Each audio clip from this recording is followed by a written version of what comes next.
I guess you all liked the first part of the 7th Fate lore video, so here's part 2.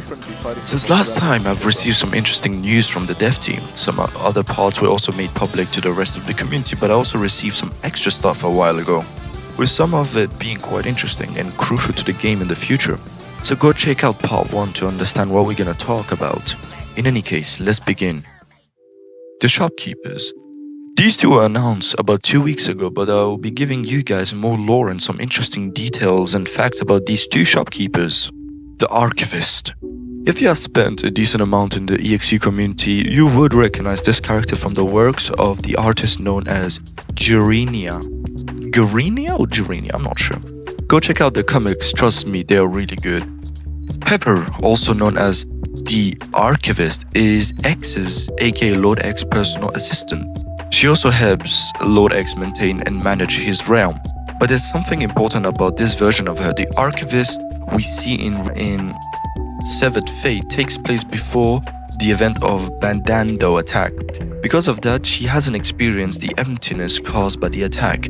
She also hasn't been separated from 672 yet. Her timeline placement is therefore right before the attack. This puts her around the same point in the timeline as the parasite again. But why is the archivist even working as a shopkeeper? Well, it seems to be mainly because of X's present, aka Lord X. While Lord X enjoyed playing around with in this realm, the archivist catalogs information for him. She basically keeps track of everything happening within this world.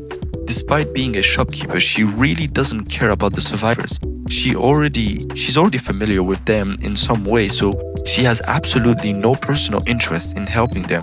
The only reason she provides them with items is because Lord X ordered her to, and even then she does it pretty harshly.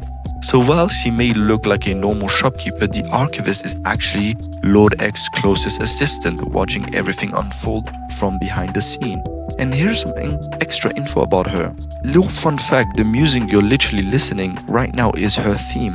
She also has the lines for each of the killer you buy. The lines being, for Fleetway she says, "Despite how powerful they look, this realm diminishes their power. Don't be fooled by their cockiness. They can be defeated." For Crimson, she says, "An alternate version of X that stayed attached to Sonic's earlier visage. Not sure why the vessel never changes though." For Colossus, "A more modern Sonic visage taken over by a parasite after death.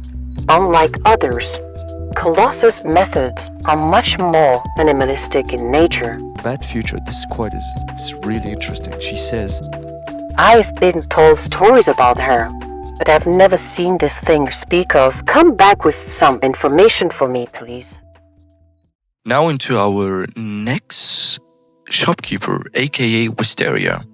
Wisteria is another shopkeeper. She comes from a family of underground researchers in her universe. Because their species feared being attacked, her family began experimenting with their DNA. They started injecting themselves with genes of other creatures, but one experiment went horribly wrong. Specimen E mutated into a terrifying animalistic creature.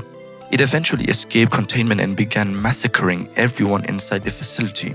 The creature eventually escaped into the wilderness, continuing its bloodlust, and among its victims was Wisteria's own family.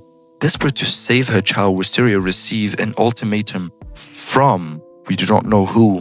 She can save her world and erase Specimen E forever, but there's one condition. She has to leave with him and be hunted forever.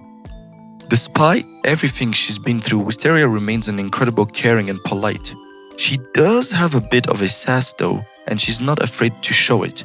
Even with a target constantly on her back, she refuses to live in fear. She still misses her home though, and becomes sensitive whenever the subject is brought up. She rarely talks about herself, believing her own story isn't important. Her lantern and mask are the final pieces of her old life that she has left, and while she isn't inexperienced as the main survivors, Wisteria can definitely hold her own in a fight. And one last thing, her favorite flower is the iris. While her mother was named Layla, and just like the other shopkeeper, Wisteria also has her own shop theme, with additional tracks available to purchase. And here's some extra stuff about her. Funny enough, she also has this specific lines for each character too, like the archivist. For Fleaway, she says, Sanity is fleeting. you see, that was a cool play word. This could be a consequence of too much chaos energy in their path, although there is very little for them to collect in this realm. For Crimson X, it is a shame to see an innocent-looking character be taken and corrupted by a sentient mass of primordial evil. How cruel must one be to use pleasant childhood memories to torture others? For Colossus, she says, There's nothing but evil behind those eyes. I am unsure if they even are sentient enough to form a real thought. I wonder if they are even capable of speaking. For Bad Future, like the archivist, she says, I am sorry. I don't know who you're talking about. I never heard about this executioner. These lines are weird. Why doesn't the shopkeeper and archivist are acting, or maybe they genuinely don't know who Bad Future is? Hopefully you guys enjoyed this video. To be honest, there is a little bit more extra info for the survivors, but because I have some stuff going on in my IRL life, I will make a little short about it. And hopefully you guys liked it and you guys will go watch it. In any case, I gotta get out. So, goodbye my little Pookie Bears. Get the fuck out!